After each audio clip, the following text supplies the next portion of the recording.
Right, after a wait of nearly 2 decades, what we've seen is that India and the European Union have been able to come to the conclusion of talks for a free trade agreement.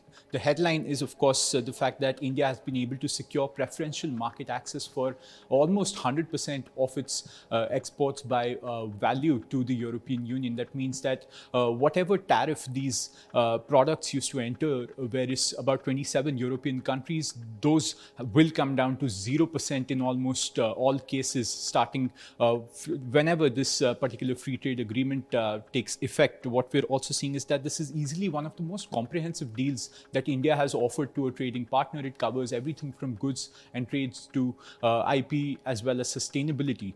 What we're seeing is that there's various labor-intensive sectors, and this was India's key ask when it comes to textiles, leather, gems and jewelry, marine products. All of these products will now enter the European Union at completely zero tariffs. That's what we're picking up. This is roughly about $33 billion worth of products that will now enter tariff-free.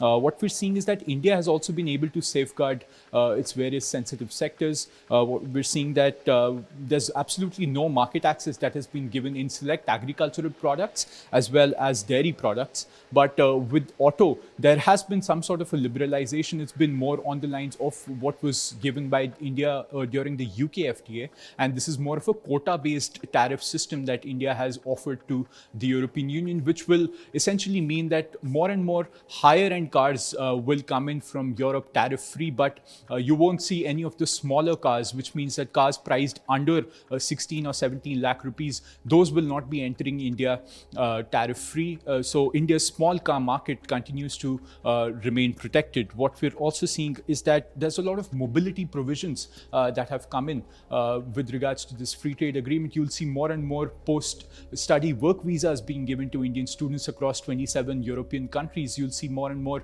skilled young professionals traveling from India to these various countries as part of this deal. The carbon adjusted mechanism, or the carbon tax that was proving to be a sticking point as part of these negotiations, though there's no sort of middle ground that has been reached so far. But what we're seeing is that India has been able to secure what is a future MFN clause, which means that if the European Union gives any sort of concessions to any other trading partner when it comes to the carbon tax, India has the right to demand for the equal benefit. And that is seen as some sort of a win when it comes to CBAM.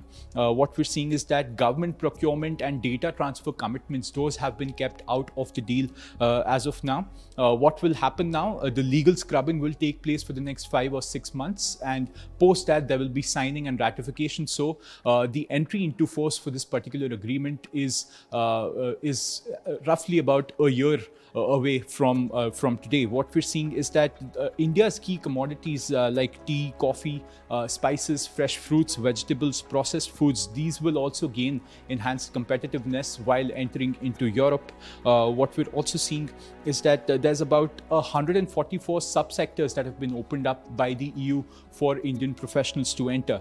Apart from the free trade agreement, there's also a GI agreement, or a geographical indications agreement, as well as an investor protection agreement. Those continue to be negotiated separately. They are out of the ambit of the free trade agreement, but lots of key takeaways, and we'll continue reporting on the sort of victories that might come in about for Indian exporters.